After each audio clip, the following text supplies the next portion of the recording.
So with me for this one, we have our Barcelona correspondent, Pol Ballus, and also Spanish football editor, Tomas Lopez Menchero.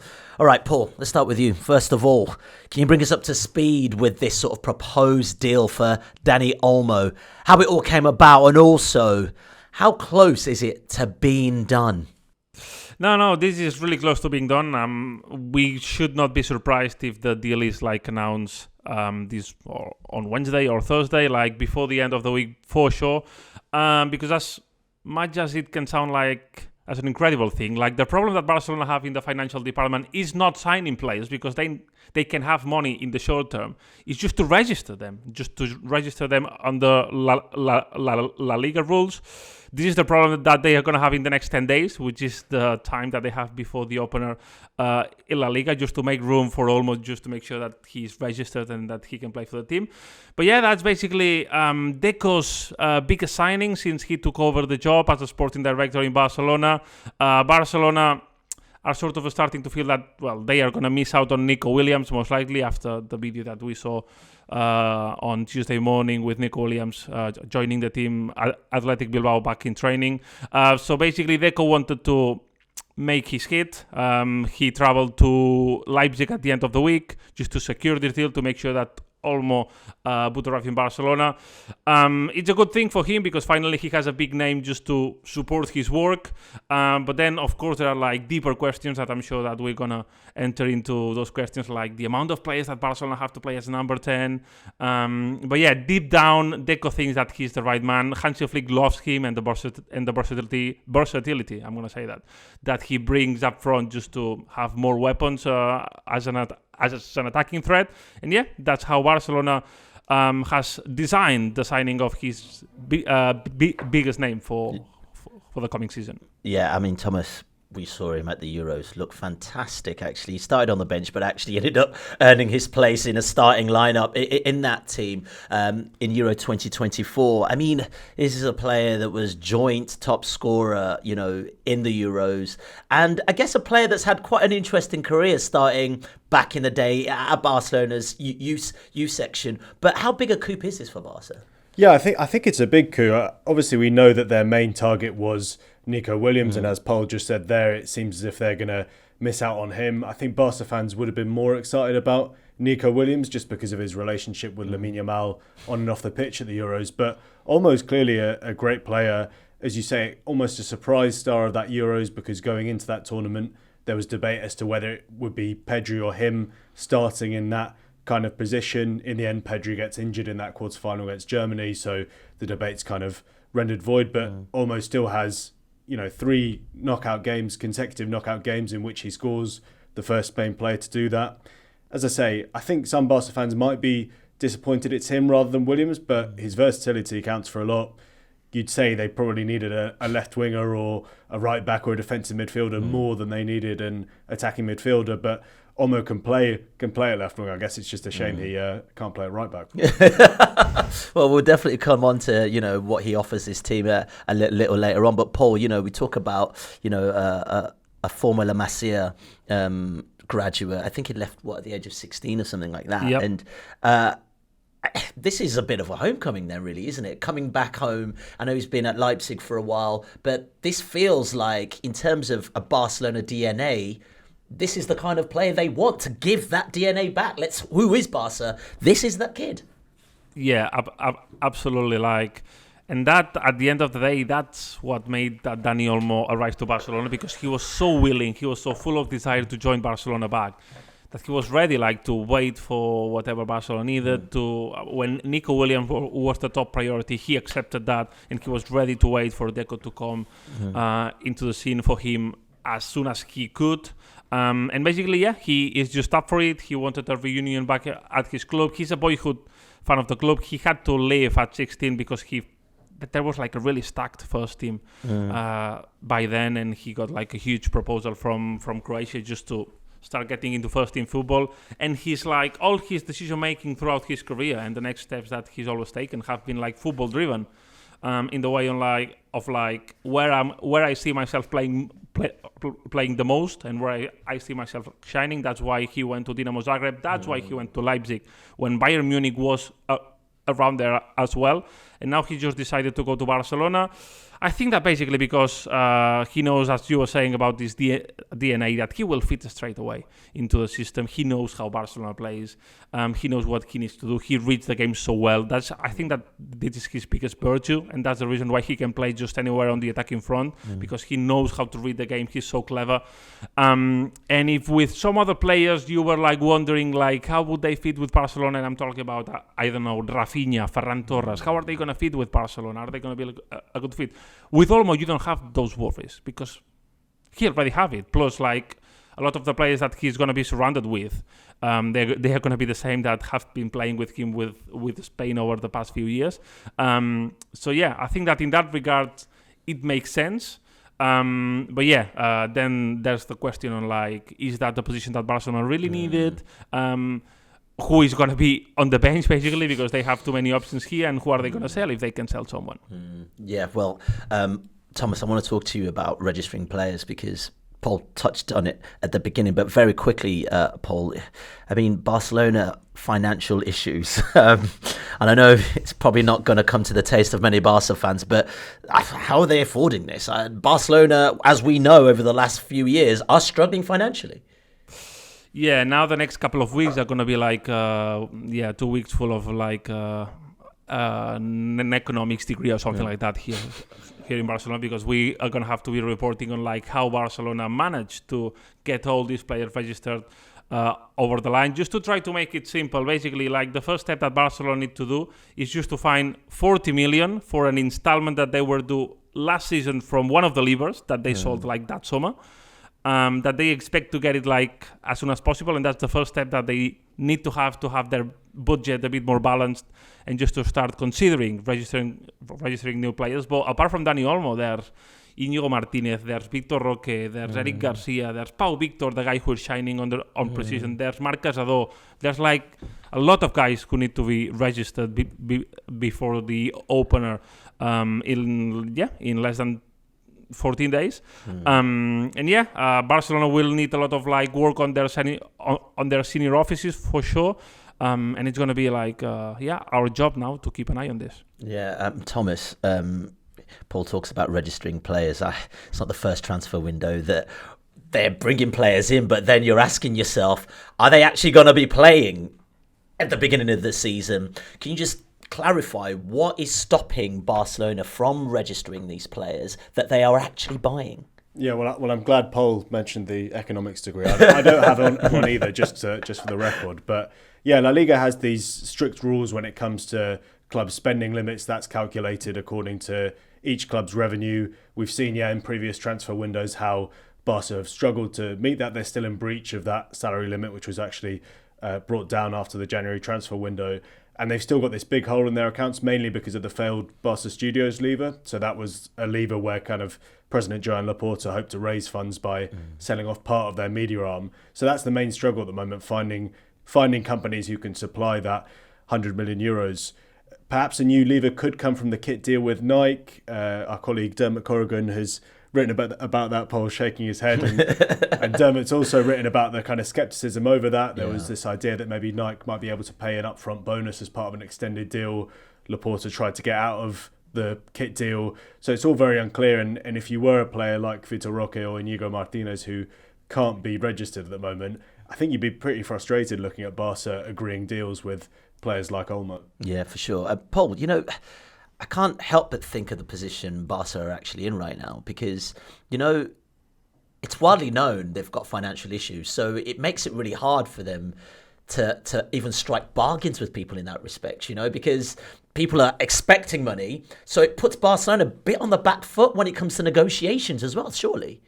Absolutely. And that was one of the issues on the Dani Olmo negotiation table. As far as we know, at the start of the negotiations, Barcelona wanted to start their payments quite late. And that was something that Leipzig, they weren't really up for it. They wanted a big part of the money up front. They didn't want like too many add-ons. And we wanted to make sure that all the installments could arrive like in a sensible time frame. And that's something that Barcelona have exposed themselves into, something that they have to fight against. Something that it's not going to change unless like the club's activity on the highest offices changes and like the sustainable business model changes as well. I think that now they will have like a tough week just to not just to fix all the financial issues to open the door for registering, but also just to decide which players they register, because I'm sure that they're not gonna be able to register like just everyone, and they're gonna decide like in a priority list of players who is the most needed and who is the less needed, and that's possibly gonna fuel as well a bit of like the departures that Barcelona expect in their squad as well. So are we expecting people like Koundé maybe to leave Barcelona, because you're looking at players, top players that can be sold on? I mean, if you're looking at that back line, there's two players there. There's a Uruguayan and there's a French guy who are absolute big assets. Yeah, I think that the Uruguayan guy that you were mentioning here was one guy that was tipped to be sold this summer, but the injury that Araujo suffered on the Copa America basically rules him out of any like big transfer this summer, which has been a huge blow for Barcelona, if I can be honest, because now they're going to have to talk with him over a new contract, which possibly Barcelona can hardly afford or stuff like that. Yeah. But yeah, that's going to be a discussion for another podcast. Yeah. The likes of Koundé, I mean, we have to assume that a starting point here is that there's only Lamine Yamal, Pau Cubarsí, Gavi and Pedri as players who are untouchables here at Barcelona. If like for any other player you bring like a good offer and the player wants to leave, they are free to leave, and Barcelona are going to sanction those moves. The thing here is that none of the senior players like in Barcelona squad are pursuing a new contract. They are like in a really stable situation. They have good contracts in a good city, in a club that they know that they will probably play because they are really good players. So that's what keep them at the club basically. With the signing of Nico Williams, Barcelona also planned to like bring a new player in to let the current ones know that okay, you're gonna have it tougher. So maybe leaving is an option. But that couldn't happen with Nico Williams. And with Dani Olmo, I'm sure for what I've been in touch with some sources at Barcelona that they expect the same. But it's going to be tough to see who can they sell.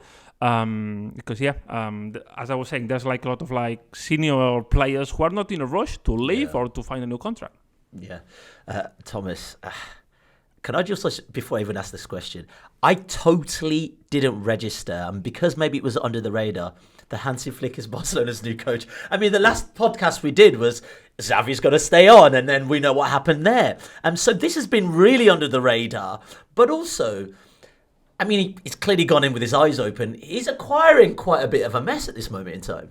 Yeah, it's an incredibly dysfunctional situation to come into, I guess, with the caveat that ordinarily if you're replacing a club legend like Xavi, you'd think you have to deal with the fans kind of being against you from the start as well. But I think Barca fans by the end of last season were, I won't say happy to see the back of Xavi, but after all the chaos that had happened there, it was probably the right step for the club to move on. Flick's start has been very low-key, as you say, Ayo. Part of the reason why we haven't heard too much from him. We heard this one pretty drab opening press conference. He's been in the US with Barca on the pre-season tour.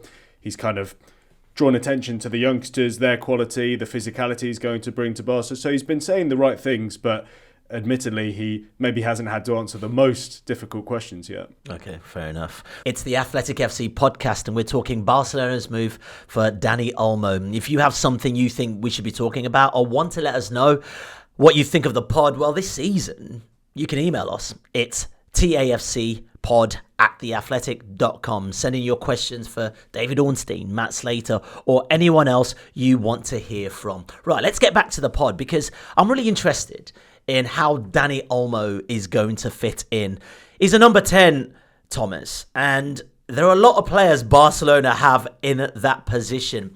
Are we thinking perhaps it's his versatility that's key to them potentially signing him? Yeah, I think that's right. I'd probably see him fitting in on the left wing, probably in place of Rafinha, even though he's not an out-and-out left winger. I think Rafinha probably would be the fall guy. Having said that, we know that Olmo's preferred position is as a number 10. It's probably bad news for players like Pedri, Fermin Lopez, maybe even Ilkay Gundogan. I don't know what Pol thinks, but maybe Gundogan gets withdrawn a bit more to a more holding midfield role, even though he's been so good closer to the box for Barca. And Olmo comes into that number 10 role. But as you say, I think the versatility is going to be the key, and that's a massive asset for Barca to have. Yeah, Paul, any on that? Do you know how you can see Barca utilising this player? Because, I mean, he, as we've seen, he can score goals, he can assist, he makes very good timely runs, and you've also got that option with him on the wide as well. So, no Nico Williams, but perhaps this is like a plan B Nico Williams.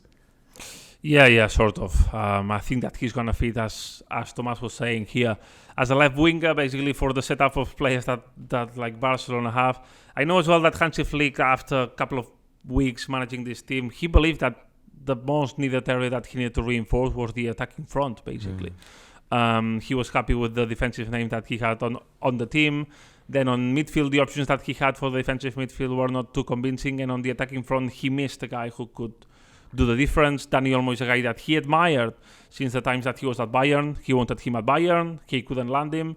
And now, he's going to offer this multifunctionality that, as a start, I think that we have to consider him like starting on the left wing. Then I guess that in the mind of like some executive is also like the fact that Gundogan is not going to last forever, and he's nearing towards the end of his career for sure at Barcelona. So like for when Gundogan left, you have Dani Olmo there, which is a fair enough replacement, a quite good replacement.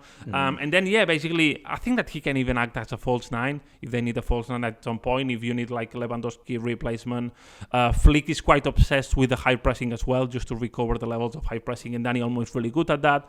So like from a sporting and manager demands perspective, it makes sense. Now it's time for him to make them fit, basically, because you like at the state that Barcelona is, you don't pay 60 million for a guy that you don't know how to use. Yeah.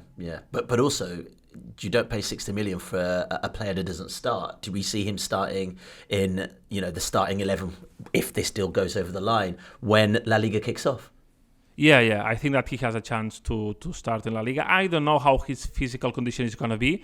I think, as far as I know, he's already in Barcelona, and he's going to start training like really soon, but he's only going to have at most one game before the start of the season, which is going to be a friendly game against Monaco on Monday that Barcelona plays next week.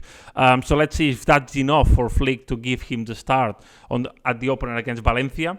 But I think that overall he's going to be a starter, and as I said and Tomas said, I think that this left wing spot is the one that we have to look at for sure, because the right wing is going to be reserved basically to a guy called Lamine Yamal, and then I think that Lewandowski has a pretty much short spot as well in that team. Yeah, for sure. I mean, it's going to be hard to dislodge Yamal with all his attributes. Goodness me. Right, let's move on to Barca as the season begins, because this isn't it's anything but a balanced squad, let's face it. Paul, you've been watching them in pre-season. How do they look? And sometimes it's really hard to gauge when it comes to pre-season. Players are coming back from tournaments. Some players aren't fully fit. But do we get a sense of what Hansi Flick wants to do with his team? Yeah.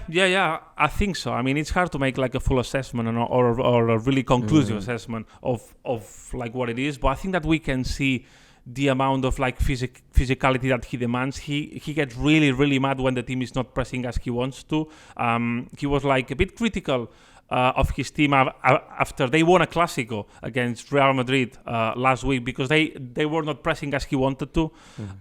So that's like one of the key things for sure on his guidelines on how to how to play. And then I would highlight as well like a couple of names of the youngsters, which are, in my opinion, they have huge chances to start in 10 days in the first La Liga game in Valencia. And I'm going to say Marc Casado and Marc Bernal here, the two Marcs, who are two players that we really have to keep an eye on. Marc Casado is more of a dynamic midfielder that can be a box-to-box, really good at pressing as well, which is, as I was saying, one of Flick's obsessions.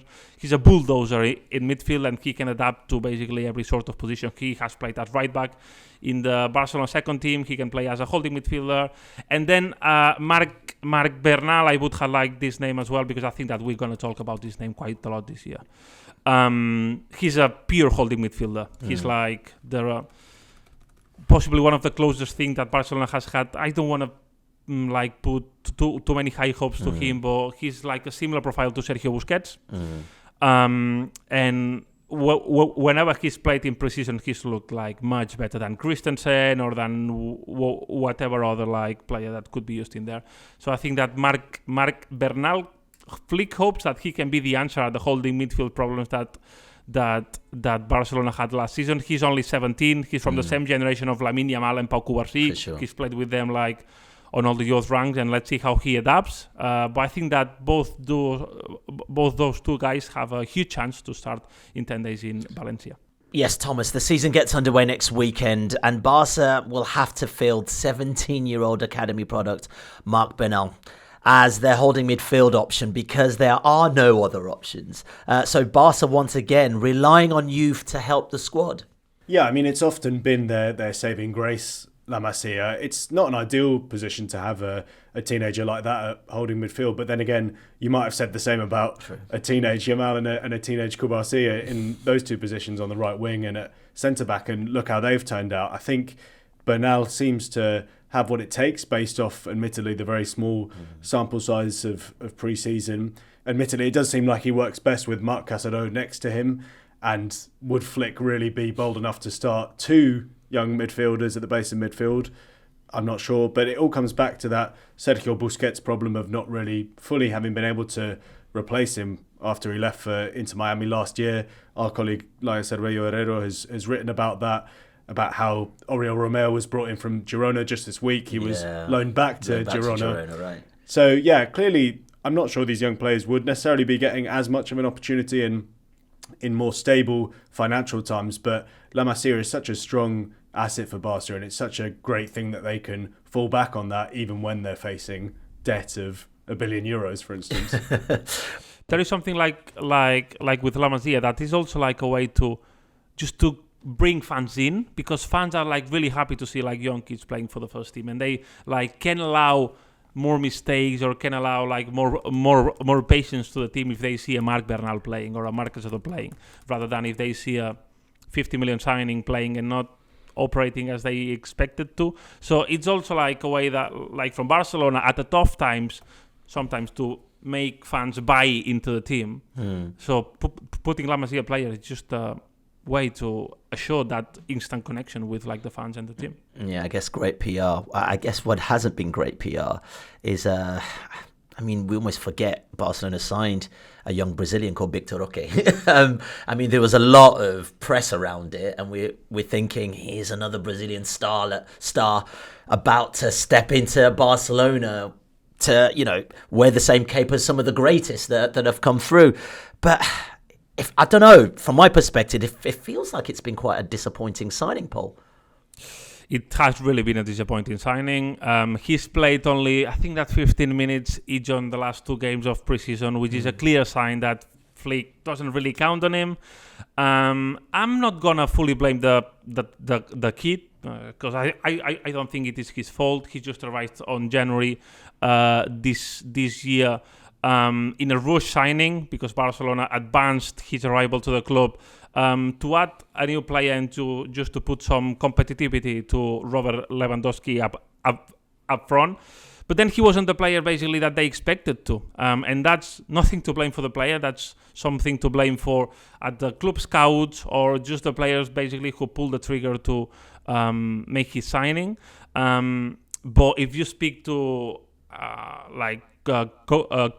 backroom staff sources from the former coaching staff team with Xavi, they're gonna tell you that they were disappointed to see, like in training, that he was not up to speed. He was not technically speaking, when with his link-up game with the rest of the players, he was not still up there.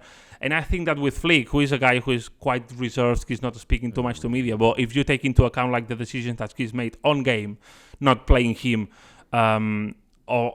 he has played, as I was saying, like over 15 minutes on the last two games. But a guy from the Barcelona B team last season, Pau Victor, has played over him and has delivered better performance for sure. That tells you a lot about the status that he had around his team. Barcelona, as far as we know, they are going to try to look for an exit way for him. We know that the player, he doesn't see with a good pair of eyes just to go on loan. He prefers to be sold. Which would be like quite a move for Barcelona, just to sign him last summer and to sell him this summer. But yeah, what Barcelona coaches have seen in Barcelona, it's not what they expected, and it's something that they have to look the responsible for. higher up in their offices. When you're talking about higher up, though, I mean, very quickly, you spoke about Deco at the top of this pod, and I'm wondering how much face Deco's trying to save, because I'm sure Deco would have been part of this deal as well, like a young Brazilian kid coming into the squad. But that's, I think, 30 million euros or 30 million pounds. I can't remember what currency, but that's a lot of money for a club that isn't in a good financial situation to be taking a risk on a player like that actually isn't proven or doesn't look like they can step up to what Barcelona need. Absolutely. That was a really reckless signing, in my opinion, because if you don't have the assurances that he's the player that you need, or that you have the platform to provide him with the scenario that he needs, you cannot spend that money with the situation that Barcelona is in. The money was 30 million as a fixed fee, plus 31 million in like potential add-ons. So it could be 61. It's not very likely that Barcelona is going to pay like all these add-ons, given to the amount of minutes that he's played over the last months. But yeah, it was absolutely like a signing that it's not going to go down in the history books as one of the best in the club's history. Deco was involved in that signing, although if you speak to sporting directors sources, they are going to tell you that Mateu Alemany was also involved, the former sporting director was also involved, so it wasn't all Deco's fault, but Deco was like the main advisor for the Brazilian market in Barcelona, so he has to take some responsibility from it. And just for fans and just for everyone at the club, just make sure that this cannot happen again, and just to make sure that everyone is taking his responsibility into account. Okay, the big question for both of you, and Thomas, please kick off. When Barcelona aren't immune to off the pitch issues, right? We've known this now for quite a while, but we're looking into a new season. We've seen, dare I say, Kylian Mbappe, the new signing for Real Madrid. We've seen Endrick, another signing for Real Madrid. Do we expect a closer title race as we move into this new season for La Liga? I think the problem is that Madrid have strengthened so much this summer, as you've said. I mean, we haven't even seen Mbappe play for Madrid yet, and yet they still seem to be hitting their stride, that I don't see it being closer. If anything, I probably see those two clubs going further apart. Admittedly, Barca did just win the recent Clásico, but last summer the same thing happened, and Madrid ended up beating them 3 times across the league and the Super Cup as well. So it kind of depends how they start, and I do think that first Clásico of the season, I think in October, will be a big litmus test for both teams, really. But when you talk about Barca kind of filling holes with youth kids and having a great player in Olmo who they're bringing in, I'm just not sure it's going to be enough to bridge the gap this season. Yeah, do you think so, Paul? Yeah, I think that there is no wall in which we can see that Barcelona is like favourites in any competition that they are playing this season. They have Real Madrid in La Liga, who has bolstered their squad like even more. But at the same time, I also think that football is not logical. Let's see like the impact. I mean, I'm sure that Kylian Mbappe is going to improve this team really a lot. But let's see the impact, like dressing room wise, how the chemistry is going like in this Real Madrid side, because like I think this is like a really important thing to take into account when you analyze football as well, like how everything is set up in like the dressing room and in the chemistry between players. Basically, I think that last season in Real Madrid it all fitted really well. Jude Bellingham had an amazing impact. All this group of young players were like in the same wavelength. So let's see if that keeps going in that way. If that doesn't change, of course, like I don't think that Barcelona have a huge chance to like win a title. But I also think that Barcelona were a bit underwhelming last season, so that they have room to improve. If you want an optimistic point of view from the Barcelona side of things. But yeah, I think it's going to be more down to Real Madrid than like down to Barcelona. Yeah, hold on to that optimism, Barca fans, please. It's going to be a long, long season. Thomas, Paul, thank you so much for your time. And if you're enjoying the podcast, don't forget to leave us a review or send us an email with your thoughts on the topics we discuss or topics you'd like us to cover as well. Get in touch on TAFCpod at theathletic.com. We'll be back tomorrow for another deep dive into the biggest story from the world of football. Thanks for listening. If you want to watch more episodes of the show, please subscribe to the channel. We'll be joined by the likes of David Ornstein, Matt Slater, Adam Crafton, Carl Anker, and plenty more through the season. If you'd like to listen to the episodes in full in audio form, search The Athletic FC wherever you get your podcasts from.